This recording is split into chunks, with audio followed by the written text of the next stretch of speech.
Saya secara pribadi ini menyambut baik kebijakan ini karena ini adalah kesempatan bagi kami, ya khususnya bagi saya,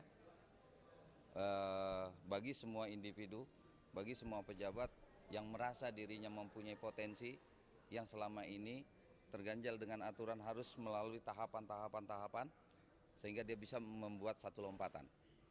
Ini adalah kesempatan bagi kami. Ya saya harus tampil maju ya. Saya dengan camat-camat lain saya ajak lurah-lurah semuanya, mari kita berkompetensi secara sehat untuk melanjutkan program Jakarta Baru ke depan. Kalau misalkan Pak tim gugur Pak. Iya, nggak ada masalah, pokoknya maju aja. Ya, kita harus berani. Kalau Ya. misalkan Ya, ini kan langkah baik ya dalam rangka menjaring pejabat-pejabat, khususnya pejabat di frontliner, yang kita harapkan nanti akan muncul pejabat-pejabat yang berkualitas, yang punya kompetensi sebagai urban manager yang memperkuat jajaran organisasi pemerintah Provinsi Jakarta di paling depan, pelayanan paling depan di kelurahan dan kecamatan. Ya, menarik pemirsa. Itu dia tadi testimoni dari sejumlah lurah dan juga camat di kalangan Pemprov DKI Jakarta. Nah, terkait dengan gerak cepat Gubernur DKI Jakarta Jokowi, kemudian juga mungkin Pak Adriano punya cerita begitu ya, gerak cepat Pak Jokowi, terus kemudian juga bagaimana adjustment yang dilakukan orang-orang di bawah Jokowi begitu. Karena kita lihat ada beberapa juga yang mengundurkan diri, entah karena alasan apa begitu. Yang mengundurkan diri itu kan jumlah persentase kecil sekali ya. Dan itu ya wajar saja ya karena ya, ini kan perubahan kultur juga ya.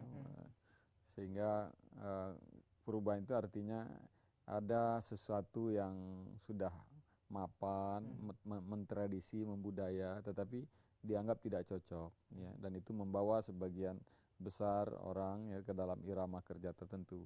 Nah, ketika diajak berubah mungkin ada yang nggak siap begitu ya. Ya memang kalau kita lihat speed yang ingin dibawa itu sangat tinggi gitu. Jadi tapi kalau cuma 1-2 yang nggak sanggup dan terang-terang menyatakan sanggup itu wajar saja. Itu hal yang wajar saja. Ya, justru kita lihat ya bagus sebagian besar masih menyatakan akan mencoba gitu menyesuaikan gitu. Tapi ini kan secara idealnya kan memang bisa menciptakan agen-agen perubahan begitu ya di lurah dan juga kecamatan itu. Tapi bagaimana caranya agar agen perubahan ini justru tidak termakan arus yang ada, sistem yang ada di lapangan? Ya kalau saya melihat inilah caranya untuk jangka pendek ya, ini mengubah sistem seleksi dan promosi jabatan karir ini untuk mengisi jabatan-jabatan struktural ini. Ya, tapi ya ini saya lihat juga sebagai tahapan atau langkah awal ya. Nggak mungkin menghasilkan perubahan yang drastis, itu nggak mungkin. Ya, Pak Yusuf mungkin punya cerita bahkan masukan untuk mendobrak birokrasi di lapangan. oleh karena itu harus ada kajian, Mas. Harus ada penelitian. Jadi tidak bisa kemudian sesuatu dijudge karena produk lama dan itu tidak benar, nggak bisa begitu. Harus ada penelitian dulu. Jakarta Baru dengan metode seleksi terbuka, camat dan lurah ini harus berdasar. Berapa lama lagi, Pak? Iya, harusnya dari awal. Begitu dia, jadi dia tinggal nyuruh wali kota buat evaluasi terhadap kinerja camat dan lurah.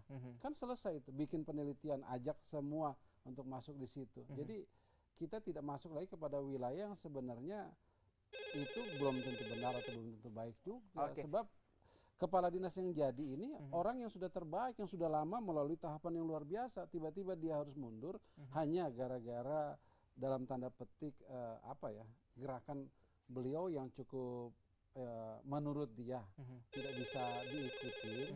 Kan itu harus ditanya, ada apa dia mengundurkan diri sesungguhnya? Bukan berarti mengundurkan diri kemudian dia disalahkan. Menurut saya itu harus dicari dasarnya. Pak Yusuf, kita coba angkat telepon dulu. Pak Yusuf, ada Pak Bersih yang ingin bergabung. Halo, selamat malam. Halo. Halo.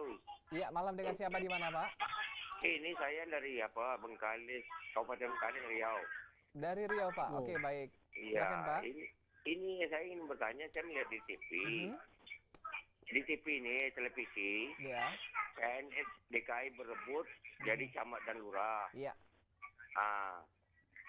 Jadi saya ini mau bertanya, dari umum saya tengok ada. Jadi apalah gunanya sekolah camat dan apa itu? Oke. STPDN, IPDN itu. Iya. Sedangkan ini dari umum, apakah tahu deh itu mengenai pemerintahan ini? Oke. Iya, menarik Pak Safrudin. Iya, iya. Terima kasih Anda bergabung bersama kami, Pak. Salam buat teman-teman di Riau. Nah, ini memang, ini kan biasanya STPDN, sekolah pemerintahan ini kan disiapkan memang ya untuk jadi camat, lurah ataupun bahkan wali kota begitu. Enggak juga ya? Oke. Untuk menjadi aparatur. Untuk menjadi aparatur negara. Oke. Dan Iya. itu adalah salah satu jalur yang melalui sekolah kedinasan.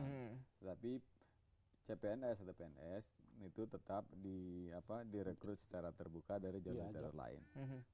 Oke, jadi masih punya kesempatan kalau memang ada kompetensi gitu ya. Itu bahasa di masyarakat bahwa STPDN sekolah camat gitu, sekolah lurah gitu. Jadi enggak juga ya mereka semua ya pasti jadi camat atau jadi lurah enggak. Oke, ya mungkin Pak Yusuf tadi terkait dengan seleksi terbuka ini Pak Yusuf. Ini kan tanggal 21 Juni begitu. Ini akan ada lurah dan juga camat baru begitu ya. Nah, ini tentunya akan ada pendampingan. Kira-kira apa yang akan dilakukan oleh forum komunikasi kelurahan sendiri? Ya, kita kan proaktif untuk bertemu. Ya, kami sudah coba audiensi dengan Pak Made dalam rangka mendalami agar kita mengawal ini tidak salah kaprah. Karena masyarakat kan banyak yang memang belum paham kondisi ini secara sungguh-sungguh. Oleh karenanya kami dengan teman-teman RW, jadi kalau ada lurah dan camat yang masuk ke wilayah kita dan kita diberikan diberikan memang waktu. Akan ada penolakan begitu Pak?